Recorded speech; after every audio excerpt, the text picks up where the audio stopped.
Week 11 in college football. Had some interesting games. Let's start with Alabama, Ole Miss. Alabama goes to Oxford and gets it done 30-24. We both were very interested to see what Alabama looked like when they were playing without a chance to go play for a national title. Fell down early, right? Got in a 10-0 hole. Ole Miss's offense was really moving the ball. Bama had made a few mistakes, including, I don't know what happened with that snap on the 4th and 1. It was bizarre, but it ends up, resulting in an Ole Miss touchdown drive. You were looking at this game. It's 17-7. You're like, Ole Miss is in full control, but I thought Bama showed some grit, man. Mm-hmm. Show what they were made of a little bit. Battled back, ended up getting a win. It's pretty impressive considering all the circumstances. I know they got better players than everyone. I get it, but still, think it showed what the program's about. I was impressed. Yeah, no, they've had a brutal schedule. That's their third top 10 team that they've had to play on the road this season. That's not easy to do, especially whenever it's Alabama coming to town and everyone is just geared up and amped up like crazy for the thought of knocking off Alabama. That was impressive. Got the stop they needed. They're throwing into the end zone at the end there, and guy makes a great play on 4th down, bats the ball away. But you're right, it was a tough game. It went down, but man, it was physical. You see that hit, they jarred the ball loose from Zach Evans, who's absolute stud running back. Like that was a bone crunching football game, but impressive for Alabama to go in there and pull it off. And Nick Saban has said a lot of really interesting things talking about this team, and I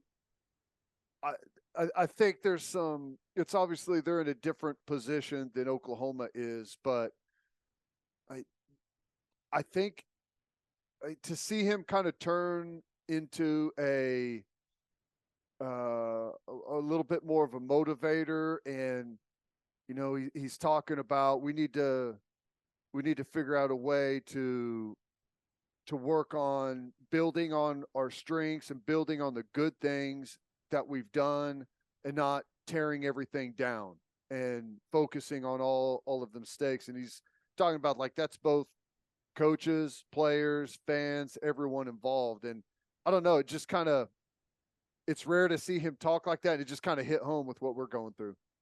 Yeah, no, I hear you. And it helps to have Bryce Young. I know that. Yep. He's not going to win the Heisman again, but dude, I don't know if there's anyone in college football that is as poised as he is.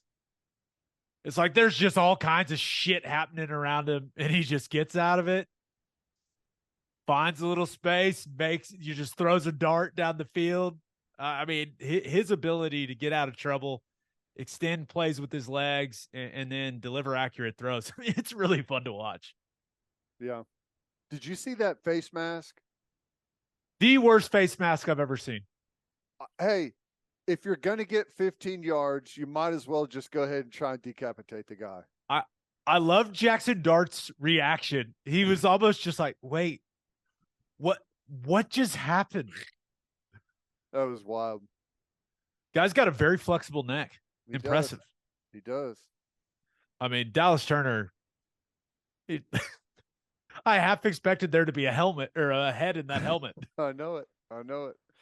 Yeah, that was brutal, wild. But it's a good game, though. Really good game. Yeah. You mentioned came down to the last drive for Ole Miss, and remember Judkins. That guy's a stud, by the way. True freshman. Yeah. He ripped off some big runs, but Bama buckles down, gets the stop in the red zone.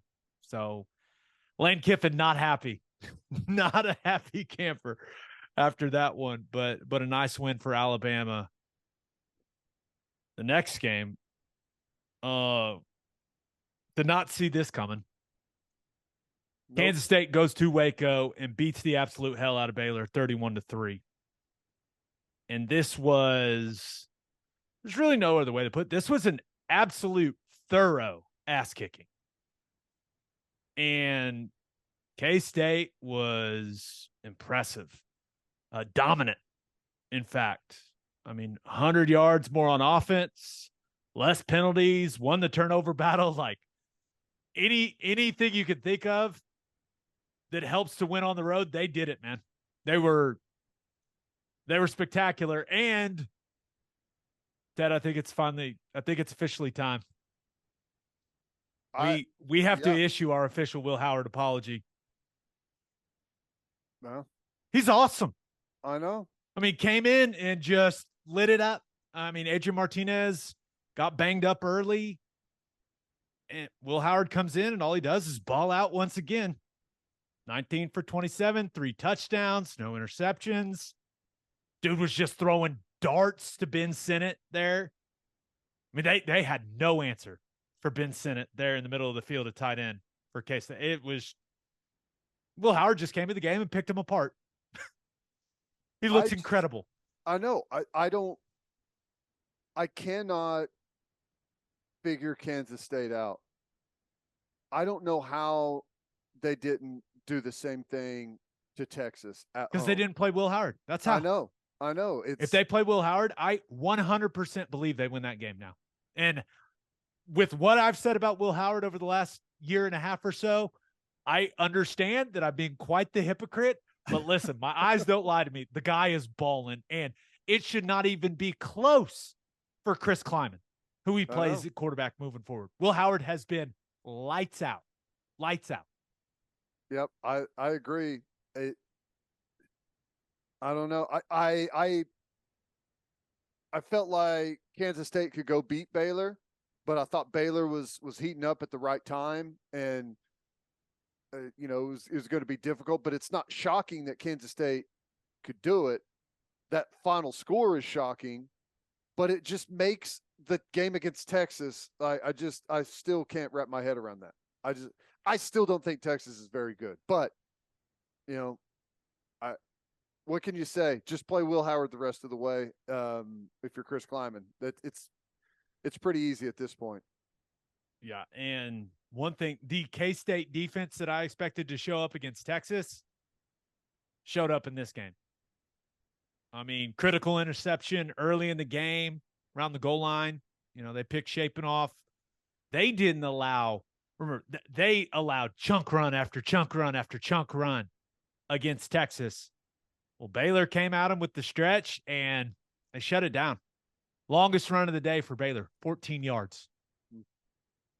I mean, they did a great job of getting off the field.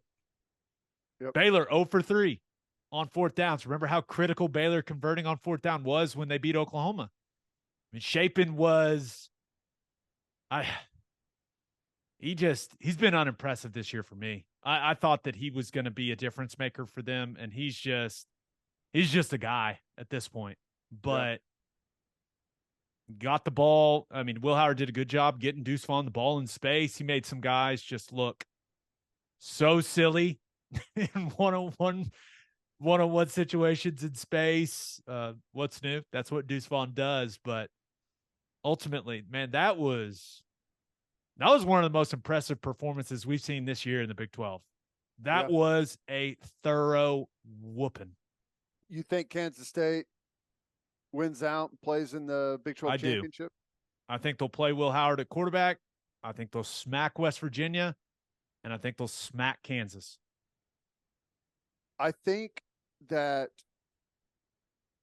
correct me if I'm wrong, but I think if that happens, there will have been a new team every single year in the Big 12 championship since it's been reinstated.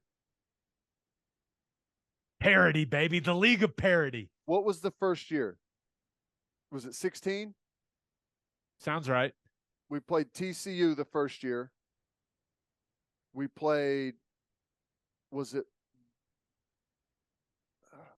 I don't remember, but I feel like it's. I was about to say, you're setting yourself up for a very difficult memory exercise right there, bud. Well, we've played Iowa State. We've played Texas. We've played Baylor. Last year, Oklahoma State made it. Yeah. TCU made it one year. Kansas State has a chance to make it this year. That would be a new one. Trying to think who else would have been in, but I think it's been someone new every single year. It's wild. Yeah. No, it's pretty cool when you think of it that way. But yeah, they got West Virginia and Kansas left, and it's pretty simple for Kansas State at this point. Win, and you go play for a Big 12 title. Yep. And they got a lot of momentum, man. That was impressive. All right, last game. This one, the defensive struggle we all anticipated. TCU goes to Austin and knocks off Texas 17-10. Now, you and I, we thought it could be a little more defensive than some people thought, but I did not see 17-10 coming.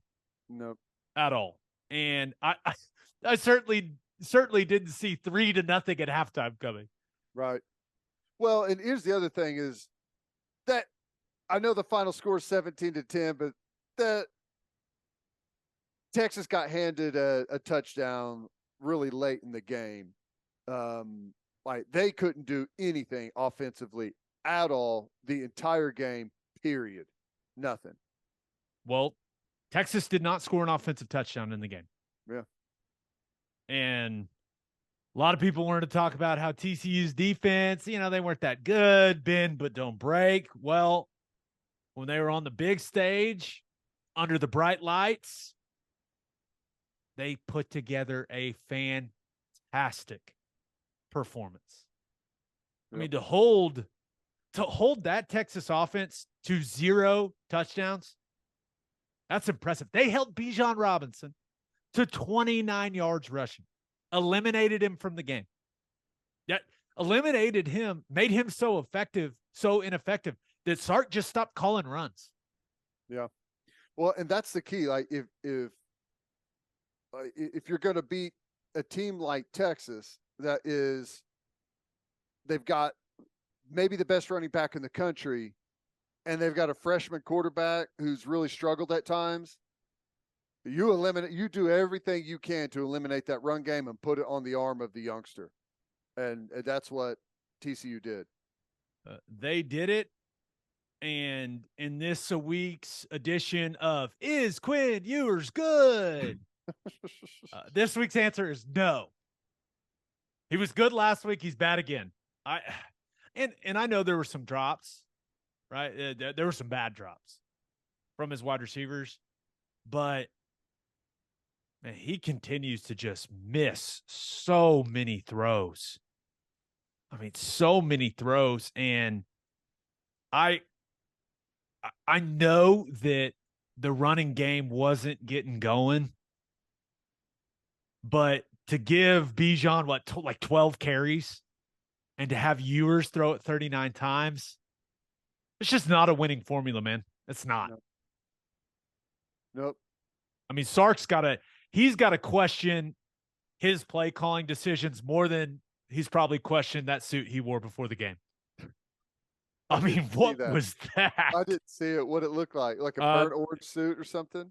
It's impossible to describe. You gotta search it on Twitter, okay. and you got to do it now because I need to see your reaction to what this man was wearing. Now, hey, maybe some people say it's called fashion, honey, and I'm not saying it was a cheap suit. I just don't know what the goal was walking into the game wearing that, but. No, you saw it. There's the reaction. The YouTube people are going to love that. It's real too. Double check. It's not Photoshop. That's real. That's I don't know. I feel like it's I don't know, almost like a soccer European. I don't even know where that comes from. I've never seen anything like that. That's wild. I know one thing wasn't cheap. But did he think he was pulling that off? I don't know. Was he pulling it off? Am I the one? Was he? Am I thinking he wasn't? I don't know. All I know is this is whenever it really pays to have people around you that are not scared to tell you the truth, right? Instead of like, yeah, yeah, that looks good. Yeah, yeah, you should wear that. It should be like, no, dude, you can't. Come on, man, you can't wear that. Go I go conservative on this still. This is not the time. I will gladly, for a fee, become Steve Sarkisian's stylist for a handsome fee. I will pick out his clothes for him. I don't know. I guarantee I could make him look good. I prefer he look like that. Fair enough. Fair enough. Well, I mean, just other things from that game. And I do want to give the Texas defense credit. Like, I thought they played really well. Mm-hmm. That first half, like, Texas's offense was putting them in bad situations, and Texas defense just kept racking up TFLs and like negative yardage plays. Max Duggan was under siege. Yeah. I mean, he was taking hit after hit back there in the pocket. And I mean, really, other than the Kendre Miller 75-yard touchdown run in the third quarter, and then just Quentin Johnston got the old Jalen Hyatt treatment on the one play, just completely uncovered for a touchdown. Like, other than those two mistakes, and those are huge mistakes, obviously, but I thought Texas defense played well enough to win the game. If you would have told Steve Sarkisian or anybody on that Texas team, any Texas fan, hey, you're going to hold them to 17, you would have said, hell yes, where's the party at after the game? But no doubt. The offense let them down, man. Offense let them down. I thought it was, the game is pretty much over. Chris Fowler's in his like big monologue talking about college football and where do we go from here and all of that. And then Max Duggan on that exchange puts it on the ground, tries to dive on it, squirts out, and Texas scoops and scores. And it's like, okay, we got ourselves a football game here. And, the defense is right back out there, and they do a pretty good job. They forced, what was it, a 3rd and 4, or maybe a 3rd and 6. And I thought it was the best play of the day that I saw. I didn't see every single snap, but Max Duggan bangs a slant in there to Quentin Johnston, who is covered really tightly, and he makes a real physical catch and pulls it down for the first down. And like, that's why it pays to have 6'4", 6'5" wide receivers, and quarterback can just pound it in there and let those guys go make those plays. That was impressive. Yeah. And there was a huge roughing the punter penalty, right, that extended the drive where Johnston caught the wide open touchdown. So that one clearly special teams mistake, and there was a huge play in the game. And then the offense they got manhandled by that TCU defense. I'll tell you, man, it's a physical group now. Yeah, they're up front, man. They play that 3-man front, but it's hard to move those guys off the football. They do a really good job. They're tough, and they play them. Sometimes they kind of squeeze them in a little bit tighter, and it's hard to push them out of the way, man. They do a really good job. Yeah.